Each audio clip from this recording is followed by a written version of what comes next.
and this I might get myself into trouble for. I said to my kids early, if you ever see your dad raise his voice at your mother, I give you the right to give me a spanking. And and I told my kids that early in their life. Well, when my second born was about 21 years old, he heard my wife and I in a discussion, and he came in and he said, Dad, you're raising your voice at Mom, and you said that if you ever raise your voice, I can give you a spanking. And I said, I did, but I wasn't raising my voice at Mom. And so we had a little back and forth. I said, okay, if you think I was disrespectful to Mom and I was raising my voice, then you can give me a spanking. And I have never received a spanking more hard in my life. So I don't know if it was this aggressive stuff that he had been holding on to for years. It gave him the right to give it to Dad. But I took it, and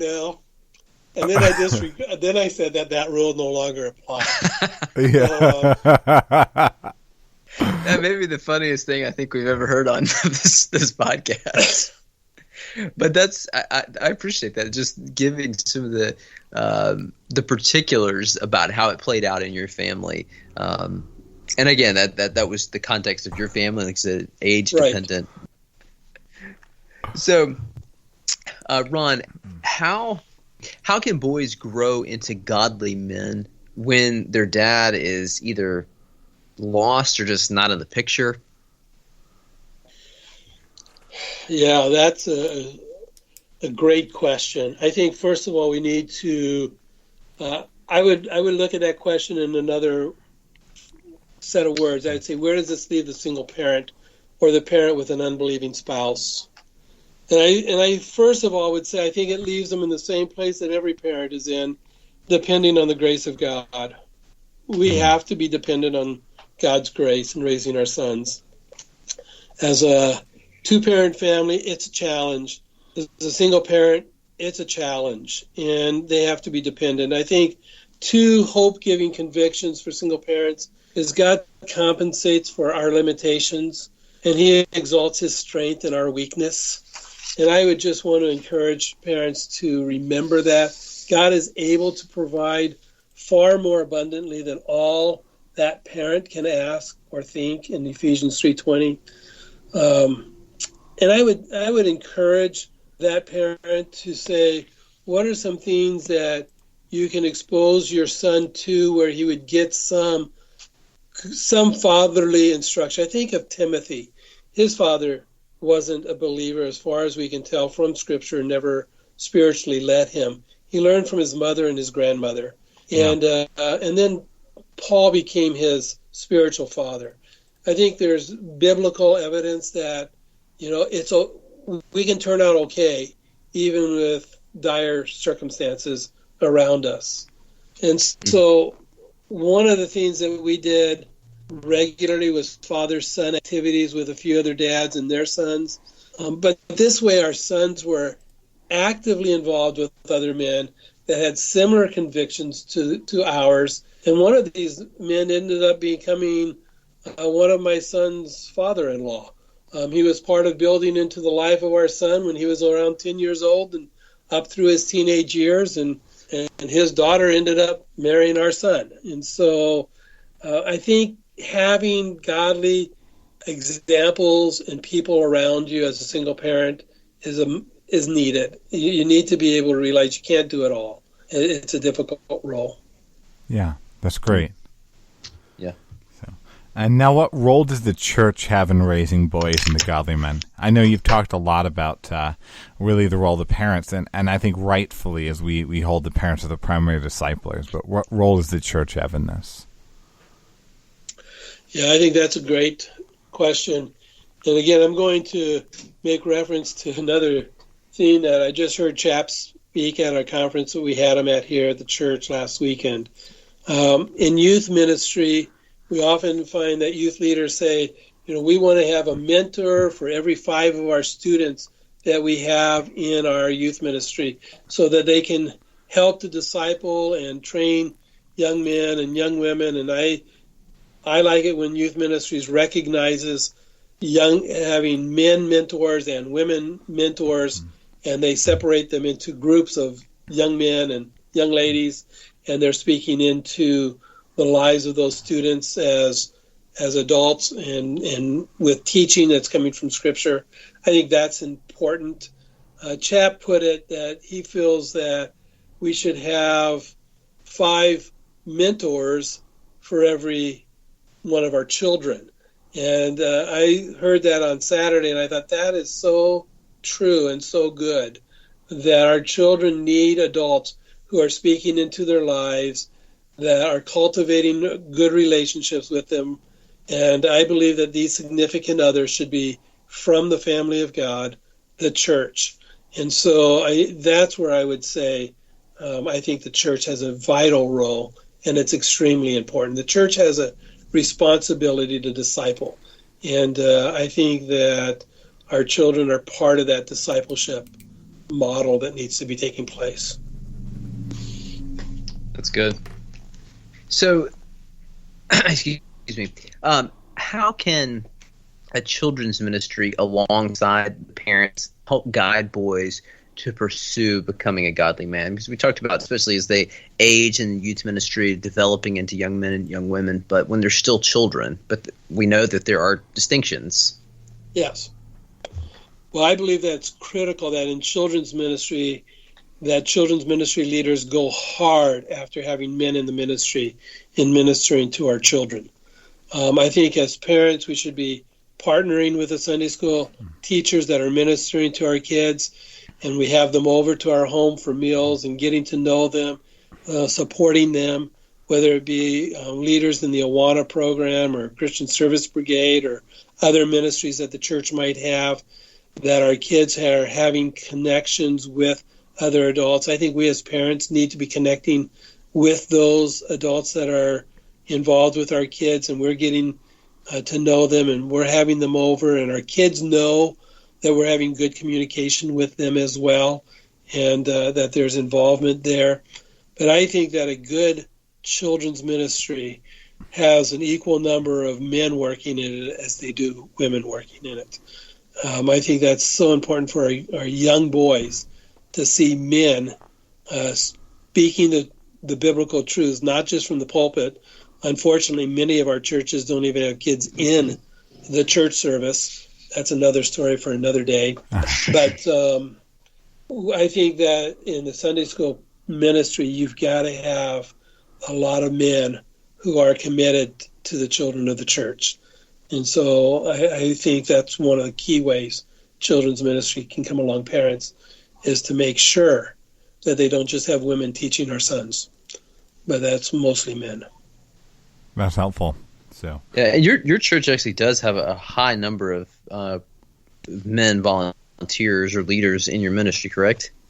In our children's ministry, when I was running the ministry specifically, from grades SK up to grade 6, it was always 50-50, the same number of men as women in the program. In our preschool Tykes program, it's a little harder. There are churches that do it, and I applaud them with both hands, but it's a little harder to get men down on their knees at the 2-year-old level. But I think that we need to get our grandparents more involved in the Sunday school program and ministry as well, and being a part of teaching their children and their children's children, in that they don't start taking the time off and from up here decide to spend 4 months, all the winter months in Florida because they want to get away. I think it's investing into the next generations is so important for our grandparents to be doing as well. Yeah. That's very good. I do understand the temptation to head down to Florida during the cold winter months up there. I understand the temptation. Yeah. So I'm sure you especially do, being from California. I do. I would rather go to California than Florida. But, yes, I'm sure. Now, I work more with youth ministries now. than children's area. And I want to ask, how do you think youth ministries can help propel boys into real manhood? Well, I think that there needs to be regular teaching on biblical manhood and womanhood. Truth 78, as you know, I'm a part of the board there. They have some excellent curriculum available on this subject called Rejoicing in God's Design. I think every youth ministry should be teaching that at least every other year, if not annually. I think it needs to be modeled in the youth group that men are leaders. And I think that to have mentor leaders that are standing up and being, they're being, oftentimes mentors are young adults and guys in their mid-20s. I think making sure there's teaching into their life on what a man is so that they can be teaching into the youth lives what a man is. A lot of our young men don't have that teaching. They haven't had that teaching for a while. And so a lot of men, you ask a lot of these guys in their 20s, when did you become a man? And a fair number of them will say, I don't know if I am a man yet.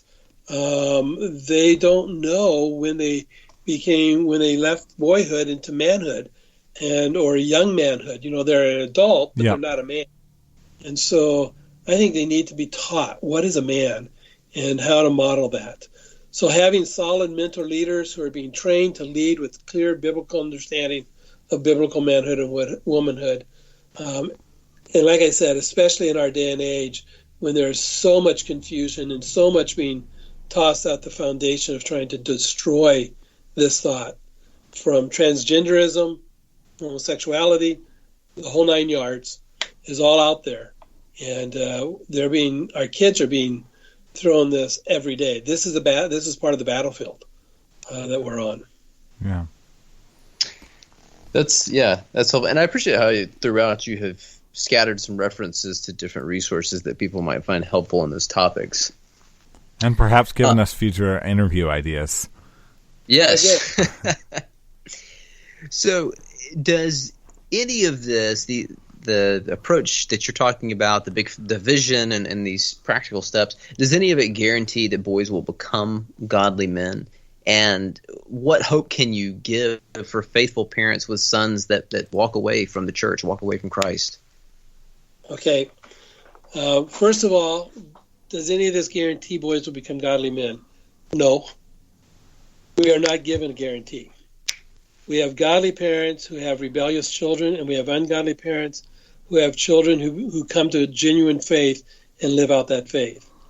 But we are called as parents to be faithful in our instruction and training, and God uses the influence of the family to oftentimes draw our children to himself. So I would say, be faithful, be intentional. We're not given guarantees. And for the parent that has a child that has fallen away or walked away from the faith altogether, I would recommend that they get a copy of Rob Reno's book called When They Turn Away. He gives parents a message of hope in a time of great heartache for most parents who are there.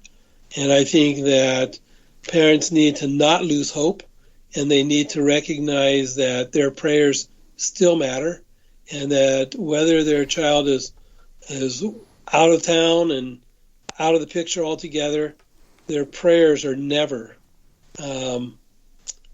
unheard by a God that cares and understands and has been there.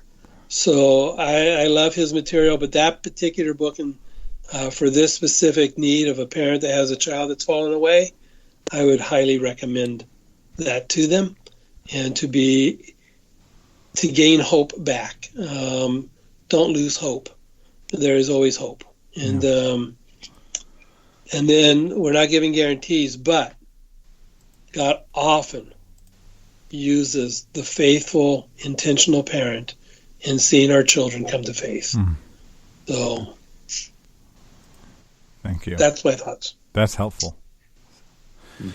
Now, I have to say, I am glad that I've been listening to your thoughts while having a pen and a paper out.